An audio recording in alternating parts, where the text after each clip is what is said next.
오늘 말씀은 구약과 신약에 있습니다. 먼저 구약의 말씀은 역대하 20장 말씀 31절에서 40절, 누가복음 18장 20절입니다. 먼저 구약의 말씀을 다 같이 합독으로 함께합니다. 여호사밧이 유다의 왕이 되어 왕위에 오를 때 나이가 35세라 예루살렘에서 25년 동안 다스리니라. 그의 어머니의 이름은 아수바라 시리의 딸이더라. 여호사밧이 그의 아버지 아사의 길로 행하여 돌이켜 떠나지 아니하고 여호와 보시기에 정직하게 행하였으나 산당만은 철거하지 아니하였으므로 백성이 여전히 마음을 정하여 그들의 조상들의 하나님께로 돌아오지 아니하였더라. 이 외에 여호사밧의 시종 행적은 하나니의 아들 예후의 글에 다 기록되었고 그 글은 이스라엘 열왕기에 올랐더라. 계속해서 우리 누가복음 18장 22절도 다 같이 합독으로 읽습니다. 함께합니다.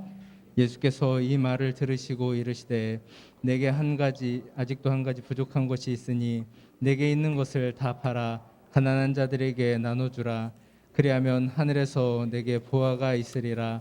그리고 와서 나를 따르라 하시니. 아멘. 자리에 앉겠습니다. 오늘 말씀은 한 가지 부족한 것이 있으니 라는 말씀입니다. 어느 집에 결혼해서 집에 전기밥솥을 사왔어요. 너무 좋은 밥솥이. 이 밥솥을 사는데 어느 날 이게 안 되는 거예요. 그래서 AS를 불렀어요.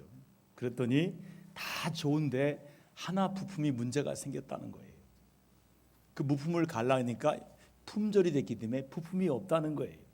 그래서 못 갈았어요. 그래서 다시 새 것을 사야 되는데 얼마나 마음이 속상하겠습니까? 제품을 만드는 회사가 야속했습니다. 그리고 힘이 드는데 이런 제품을 하나 보면서 정말로 이런 일 때문에 어려움을 느낍니다. 그런데 이런 일은 전기 밥통만 있는 것이 아니지요. 다른 전자제품들도 부품 하나 때문에 다시 구입을 해야 되는데 없어요. 그럴 경우가 많이 있어요. 자동차도 그렇습니다. 비행기도 그렇습니다. 공장에서 돌아가는 큰 기계들도 많은 부품이 아니라 한 부품에 문제가 있어 기계가 멈추어 버리는 경우들이 종종 있습니다. 그런데 이런 일은 우리가 사용하는 제품들에서만 나타나는 것이 아닙니다. 사람에게도 이런 현상이 나타납니다. 가끔 이런 말을 들을 때가 있습니다. 그 사람 참 좋은데 한 가지가 안 좋아서 안 된다 말합니다. 10가지 가운데 9가지가 좋으면 그 사람은 좋다고 말해야 하는데 아주 결정적인 한 가지가 좋지 않아서 문제가 될 때가 있다는 거예요. 제가 30대 초반에 담임 목회 갔다가 부족함을 느끼고 다시 부목사 생활을 2군데를 했습니다. 이 부목사 시절에 부목사를 뽑을 테니까 목사님께서 기준을 정해주세요. 담임 목사님이 이런 기준을 정했어요. 많이 써봤는데 똑똑하고 학벌 좋고 사역 경험 좋은 사람은 중요하지만 다 부족해도 괜찮습니다. 사람이 성실하면 됩니다. 성실한 사람 부릅시다. 이 기준을 정해주었어요. 여러분, 이 말이 무슨 말일까요? 사람이 아무리 많은 장점을 가지고 있어도 한 가지 불성실하면 쓰임받기가 어렵다는 이야기입니다. 제품의 한 가지 부품이 제품을 사용할 수 없게 하고 사람의 한 가지 잘못된 성품이 사람의 좋은 자신의 장점을 가리게 만들 수 있다는 거예요. 많은 것이 문제가 아니라 한 가지가 문제라는 거예요. 이러한 문제는 신앙에서도 그대로 나타납니다. 신앙의 한 가지 죄의 문제가 하나님과 관계를 멀어지게 한다는 거예요. 그리고 그 사람을 불행하게 만들고 방황하게 합니다. 오늘 말씀에 보니까 이 말씀도 유다 나라의 왕이었던 여호사밧이 어떤 왕이었는지를 우리에게 말씀하고 있는데, 이스라엘은 나라가 남과 북으로 분열되었어요. 근데 여호사밧은 이 남왕국 유다 왕국의 네 번째 왕이었어요. 왕이 될 때 나이가 35살이었습니다. 25년 동안 나라를 잘 다스렸어요. 32절에 보니까 그의 아버지 아사의 길로 행했다고 말씀하고 있어요. 아버지 아사 왕은 아주 선한 왕이었습니다. 하나님의 말씀을 순종하며 나라를 다스렸고 유다 땅에서 우상을 섬기던 사람들과 우상들을 모두 제거했던 훌륭한 왕이었습니다. 심지어 어디까지 했냐? 아세라 우상을 섬기던 자기 어머니까지 왕후의 자리를 패해버렸어요. 강력한 마음이죠. 어머니가 우상 숭배했어요. 어머니를 왕후에서 패한 왕이 바로 아사 왕입니다. 여호사밧은 이러한 아버지를 본받아 나라에서 우상을 섬기지 못하도록 명하였습니다. 그리고 백성들에게 하나님의 말씀을 잘 가르쳤습니다. 하나님 보시기에 정직하게 행한 왕이었습니다. 하나님께서 이 여호사밧과 유다를 축복해 주셨어요. 경제적으로 잘 사는 나라가 되었습니다. 싸움에서도 늘 승리했습니다. 주변 나라 사람들이 여호사밧이 섬기는 하나님을 두려워하여 공격을 하지 못했습니다. 그런데 여기까지는 좋았는데 한 가지 문제가 있었습니다. 자, 우리 32절 말씀을 다 같이 함께 읽습니다. 함께 합니다. 여호사밧이 그의 아버지 아사의 길로 행하여 돌이켜 떠나지 아니하고 여호와 보시기에 정직하게 행하였으나. 자, 30절 끝에 뭡니까? 정직하게 행하였으나. 이 무슨 말입니까? 정직하게 행했습니다. 그러나가 합쳐진 말이죠. 뭔가 뒤에 긍정적인 말씀이 아니라 부정적인 말씀이 나올 것 같습니다. 그 다음 말씀을 함께 한번 읽어보겠습니다. 자, 같이 읽습니다. 함께 합니다. 산당만은 철거하지 아니하였으므로 백성이 여전히 마음을 정하여 그들의 조상들의 하나님께로 돌아오지 아니하였더라. 아멘. 여호사밧 왕이 아버지 왕의 뒤를 이어서 나라에서 우상들을 멸하였고 하나님 보시기에 정직하게 한 훌륭한 왕이었습니다. 그러나 여호사밧이 못한 것이 있었습니다. 그것은 산당을 완벽하게 철거하지 못한 것입니다. 여러분, 산당은요 라마라는 뜻입니다. 라마, 이 높은 곳이라는 뜻인데 산당은 이스라엘 백성들이 가나안 땅에 들어오기 전부터 있었어요. 산당은요 가나안 땅에 살고 있던 사람들이 신을 섬기기 위해서 산의 높은 곳에 만들어 놓은 제단이었어요. 이 제단에 제물을 올려놓고 신을 섬겼습니다. 하나님께서 가나안 땅에 들어가려고 하는 이스라엘 백성들에게 반드시 산당을 제거하라고 말씀하셨습니다. 우상을 섬기던 이 제단을 그냥 두면 결국 이스라엘 백성들이 그 산당에서 우상을 섬기게 될 것을 아셨습니다. 그러나 이스라엘 백성들은 가나안 땅에 들어가서 산당을 다 없애지 못했습니다. 심지어 그 산당에서 우상을 계속 섬기게 되었습니다. 또한 산당은 우상을 섬기는 일에만 사용되었지만 산당에서 하나님께 제사도 드렸습니다. 그 대표적인 인물이 솔로몬 왕입니다.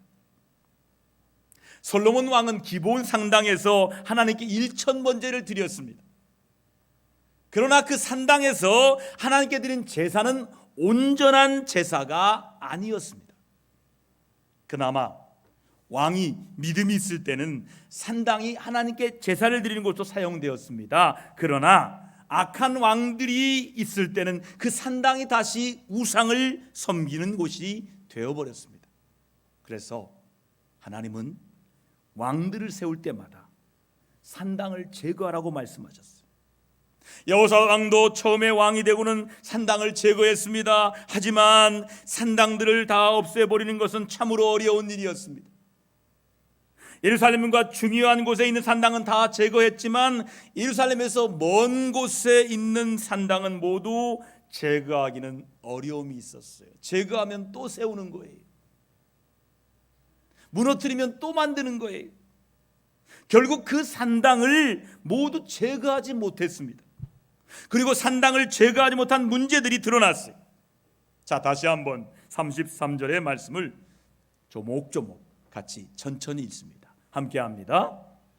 산당만은 철거하지 아니하였으므로 백성들이 여전히 마음을 정하여 그들의 조상들의 하나님께로 돌아오지 아니하였더라. 이 말씀의 의미는 백성들이 산당으로 인해 하나님 앞에 믿음으로 굳게 하지 못했다는 뜻입니다. 산당 때문에 믿음이 흔들렸다는 거예요. 갈팡질팡 믿음으로 살았다는 거예요. 믿음은 믿음인데 갈팡질팡한 믿음이에요. 하나님도 섬기고 우상도 섬겼어요. 하나님이 뭐라고 했습니까? 나 외에 다른 신을 섬기지 말라 말씀했습니다.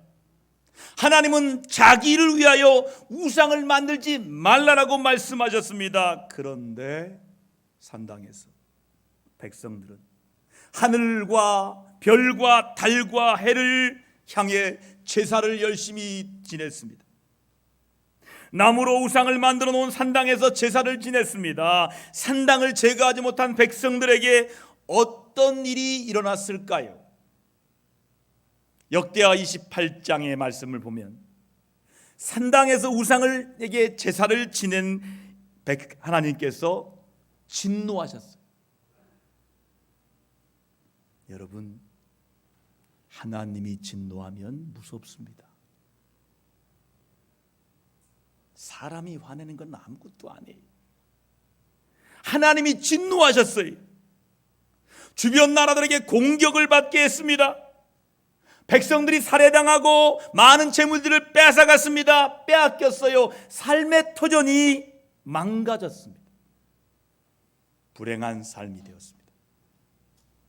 오늘 읽은 누가복음 18장 말씀을 보면 어느 날 젊은 관원이 예수님 찾아와 질문을 합니다. 제가 질문을 있습니다. 대답은 여러분들이 하세요.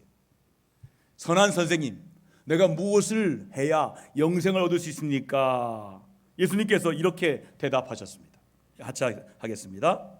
내가 하나님의 계명을 알고 있으니 간음하지 말라, 살인하지 말라, 도둑질하지 말라, 거짓 증언하지 말라, 내 부모를 공경해라. 그러자 이 젊은 관원은 이렇게 말합니다. 선생님, 저는 이 모든 계명을 어렸을 때부터 다 지키고 있습니다. 예수님은 젊은 관원에게 대답했습니다. 같이 하겠습니다. 내가 아직도 한 가지 부족한 것이 있으니 내게 있는 것을 다 팔아 가난한 자들에게 나누어 주라. 그러면 하늘에서 내게 보화가 있을 것이다. 그리고 와서 나를 따르라. 예수님의 이 말씀을 들은 이 관원은 큰 부자였으므로 근심하여 예수님을 떠나갔습니다. 어려서부터 율법을 다 지키고 살았던 이 관원은 조금의 돈은 나눌 수 있었지만 전부를 나누어 줄 수는 없습니다. 하나님의 계명을 지켰지만 좋은 직장을 버리고 하나님 따르는 것은 힘들었습니다. 예수님께서 이렇게 말씀한 이유가 무엇입니까? 그 사람의 신앙에 있어서 심각한 문제가 무엇인지 예수님은 알고 계셨기 때문입니다. 그것은 돈입니다. 그리고 교만입니다. 젊은 데다가 직업도 좋고 돈도 많은 관원에게 이 좋아 보이는 삶의 조건들이 신앙의 문제였던 것입니다. 결정적일 때 하나님의 말씀에 순종할 수 없게 만들었다는 것이지요. 그래서 그는 예수님을 떠나버렸어요. 예수님은 이 말씀을 하시고 부자가 천국에 가는 것이 낙타가 바늘길을 통과하는 것보다 더 어렵다라고 말씀하셨어요. 이 관원에게 돈에 대한 욕심이 제거해야 할 산당이었습니다. 이 돈의 문제는 이 관원의 문제만이 아닙니다. 오늘 우리에게도 심각한 문제입니다. 돈 자체가 나쁜 것이 아닙니다. 욕심을 부리기 때문입니다. 돈에 대한 욕심이 신앙을 흔들리게 합니다. 신앙을 성숙하게 못하게 만듭니다. 돈에 대한 욕심 때문에 예배를 포기합니다. 돈에 대한 욕심 때문에 정직하지 못하고 사람을 속이고 하나님까지 속이게 됩니다. 돈에 대한 욕심 때문에 하나님의 것인 10의 1조를 도둑질합니다. 돈에 대한 욕심 때문에 헌금이 부담되어서 교회를 떠나는 분들이 있습니다. 그래서 설교하더라도 헌금 설교 안 하는 교회를 찾아다니는 사람들도 있습니다. 돈 싫어하는 사람 없을 것입니다. 그러나 돈에 대한 욕심이 지나치면 안 되는 거예요. 결국 돈 때문에 신앙을 잃어버리고 사람도 잃어버리고 가족도 다 잃어버립니다. 가끔 장례식을 치른 다음에 마음이 아파요. 장례 치르면서 돈 때문에 형제 자매들이 싸우는 것을 보았기 때문이. 하나님께서 디모데 전서 6장 10절을 통해 이렇게 말씀하십니다. 같이 말씀을 현대 성경입니다. 같이 읽습니다. 함께 합니다. 돈을 사랑하는 것이 모든 악의 뿌리입니다. 돈을 쫓다가 믿음에서 떠나 헤매이기도 하고 많은 고통을 겪기도 한 사람이 더러 있습니다. 아멘입니까? 돈에 대한 욕심이 우리가 제거할 산당입니다.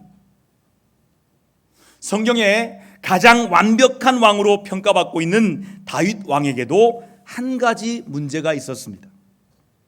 이 문제 때문에 다윗은 나라와 가정이 위기를 맞게 됩니다. 그 문제는 성적인 욕망입니다. 다윗은 어디를 가든지 심지어 피난 중에도 가는 곳마다 여자들을 만나 자신의 아내로 삼았습니다. 그것도 늘 유부녀. 다 유부녀예요. 결혼 한 번 한 사람, 그들을 아내로 삼아요. 결국 이 문제가 자신의 부하 우리아의 아내와 간음하는 죄를 범하게 됩니다. 하나님은 이 죄로 인해서 다윗에게 벌을 내리셨습니다. 자녀 중에 오빠가 동생을 성폭행하는 일이 생깁니다. 아들에게 배신을 당하고 다윗의 아내들이 아들에게 백주 대낮에 성폭행을 당하는 일들이 일어나게 됩니다. 다윗의 한 가지 문제는 다윗과 자녀들과 그리고 나라를 위협하게 만드는 결과를 가져오게 되었습니다. 다윗만이 아닙니다. 우리가 삶에서 제거해야 할 산당은 음란입니다. 음란은 우리를 믿음으로 살지 못하게 만듭니다. 목사와 성도와 성도가 교회 밖에서도 음란의 문제가 아주 심각합니다. 본인 스스로 그만 끊어버려야 한다라고 생각하면서 여전히 그것을 끊어내지 못하고 음란한 생활을 살고 있습니다. 하나님 앞에 이 죄 때문에 죄책감을 가지고 있으면서도 여전히 버리지 못하고 있어요. 죄책감에 들게 하는 죄의 습관들을 말씀과 기도와 성령으로 제거하시기를 바랍니다. 예배 중에도 제거해야 할 산당들이 있습니다. 어떤 분에게는 예배만 시작하면 딴짓을 합니다. 스마트폰을 보거나 다른 생각을 하거나 주보 글씨에 색칠을 하거나 이런 어느 순간 이것이 습관이 되어버렸어요. 찬양을 부를 때도 가사에 마음을 담지 않아요. 기도에도 전심을 담지 않습니다. 말씀이 시작되면 아예 잠을 자려고 눈을 감고 잠을 청합니다. 만약 우리의 예배가 이렇게 영적 산당들에게 방해받고 있다면 반드시 제거해야 됩니다. 계속 이렇게 예배를 드리면 예배 속에서도 하나님을 만날 수가 없어요. 은혜 받을 수가 없어요. 은혜가 없는 예배를 자꾸 드리게 되면 결국 영적으로 죽게 됩니다. 예배를 방해하는 산당들을 말씀과 기도와 성령으로 제거하시기를 바랍니다. 성경을 읽어보세요. 성경 읽으면 성경 말씀은 좋은 말씀만 기록되어 있지 않아요. 창세기 읽다 보면 헉 걸려요. 형이 동생을 죽여요. 아버지와 딸이 잠을 자요. 이게 창세기에 기록되고 있어요. 사사기에는 너무너무 끔찍한 일이 기록되어 있어요. 성경은 좋은 말씀만 기록되어 있지 않아요. 아주 심각한 죄에 대해서 기록했어요. 읽기만 해도 부끄러울 죄들을 낱낱이 기록해 놓았어요. 오늘 말씀의 배경이 되는 역대하에 나오는 왕들의 이야기만 보아도 알 수 있어요. 왕들의 좋은 것만 기록하지 않았어요. 왕들의 죄에 대해서 다 기록해 놓았어요. 여러분, 왜 좋은 것만 기록하지 죄까지 기록했을까요? 그들의 죄를 보며 죄를 본받으라고 기록했을까요? 그들의 죄를 읽으며 죄가 얼마나 무섭고 그 죄로 인한 결과가 무엇인지를 깨닫고 믿음으로 살게 하기 위해서입니다. 역대의 말씀을 읽고 있는 사람들은 누굴까요? 바벨론으로 포로했던 이스라엘 백성들의 후손들입니다.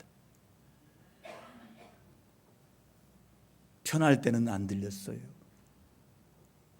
포로 생활하는데 이 말씀이 들리는 거예요. 이 말씀을 읽었어요. 포로에서 유다로 돌아갔던 이스라엘 백성들이 사람들이었습니다. 하나님은 이 말씀을 통해 말씀을 읽은 이스라엘 백성들이 오직 하나님 한 분만을 섬기기를 원했어요. 유다 땅에서 돌아가서 다시는 산당을 만들어 놓고 너희 조상들처럼 우상들에게 절하지 않기를 원하셨어요. 바벨론 땅에서 산당을 만들어 놓고 우상을 섬기지 않기를 원하셨습니다. 산당을 제거하지 않으면 하나님께 가까이 갈 수 없고 그 죄로 인해서 하나님께 결국은 심판을 받는다는 것을 깨닫기를 원하셨습니다. 어렵고 힘들지만 산당을 제거하기를 원하셨습니다. 하나님 앞에서 죄가 되는 그것을 제거하기를 원하셨습니다. 그리고 오직 하나님 한 분만을 예배하는 삶을 살기를 원하셨습니다. 하나님이 주시는 은혜 가운데 살기를 원하셨습니다. 오늘 우리도 우리의 죄의 문제를 제거해야 됩니다.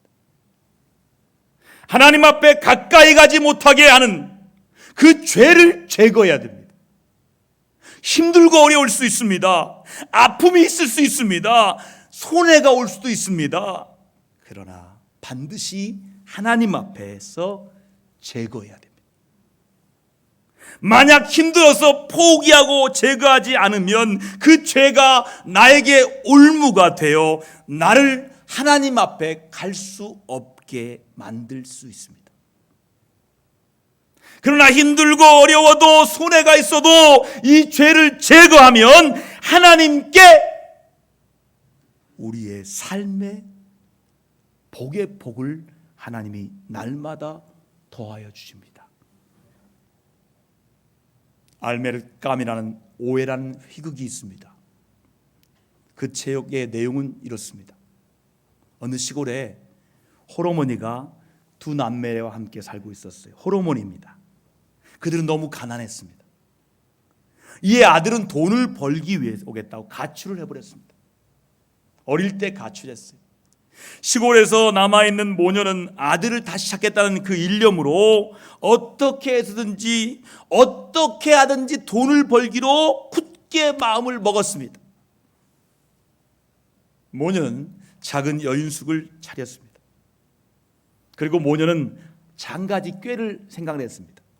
여인숙에 찾아오는 손님 가운데 좀 돈 있어 보이는 사람을 죽인 다음에 돈을 빼앗기로 한 것입니다. 모녀는 여인숙에 사는 사람 중에 돈 꽤나 있어 보이는 사람들에게 수면제를 먹여서 죽인 후에 여인숙 뒤편에 있는 강물에 돌을 달아서 던져버렸습니다. 그리고 손님의 짐꾸러미에서 보석 같은 것을 챙겨서 돈을 많이 모았습니다. 아들이 집을 나간 지 20년의 세월이 흘렀습니다. 어느 날 아주 말끔하게 차려입은 한 청년이 그 여인술에 들어왔습니다. 모녀는 그 청년을 범행 대상으로 지목하고 그날 저녁에 그에게 수면제를 먹이고 죽이고는 강물에 똑같이 던졌습니다. 그런 뒤에 여인숙으로 돌아왔습니다. 그 손님의 뒷구러미를 풀어보았습니다. 그런데 돈을 꺼내는 그 지갑을 여는 순간에 모녀가 깜짝 놀랐습니다. 자기들이 죽인 그 청년이 바로 20년 전에 가출했던, 그렇게 보고 싶어 했던 아들이었던 것입니다.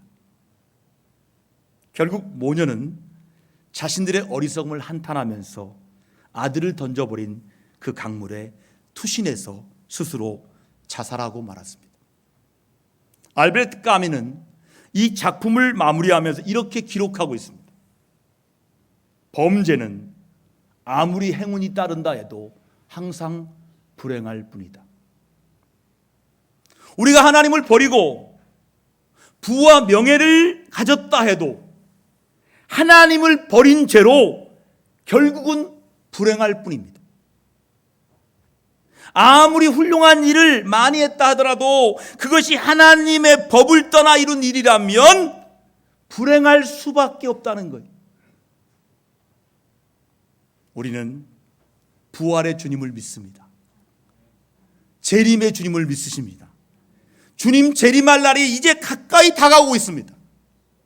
마지막 때를 보내고 있습니다. 마지막 때는 알곡과 쭉쟁이가 딱 나눠집니다. 진짜와 가짜가 딱 나눠지는 이 마지막 때를 살고 있습니다. 주님이 재림하시는 그날, 여전히 우리 인생의 죄의 산당을 제거하지 않는다면, 그렇게 살면 결국은 그 인생은 심판받을 수밖에 없습니다. 여러분, 죄의 산당들을 말씀과 기도와 성령으로 제거하시기를 바랍니다. 딱 50일 동안 기회가 있습니다.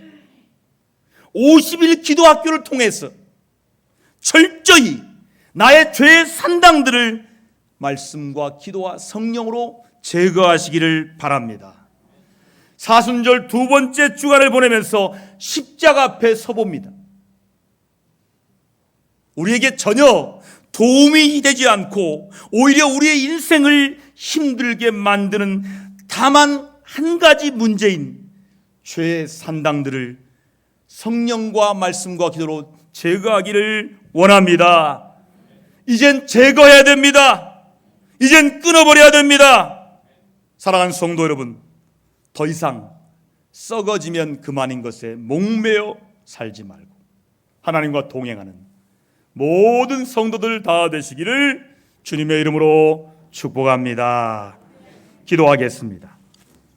우리들에겐 말씀대로 한 가지 문제가 있습니다.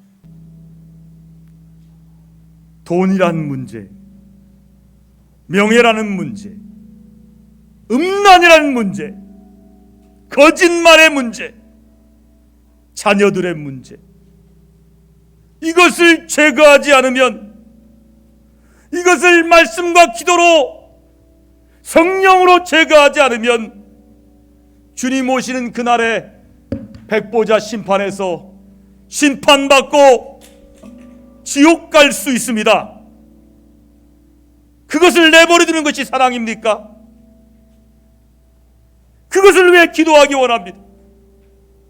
50일 동안 말씀과 기도와 성령으로 기도하여 우리 안에 산당을 다 제거하여 하나님 앞에 예배할 때 기쁨과 감사로 예배하는, 하나님을 기쁘시게 하는 온 성도도 다 되게 하여 주시옵소서. 내가 그렇게 되기를 예수님의 이름으로 축원하옵나이다. 아멘.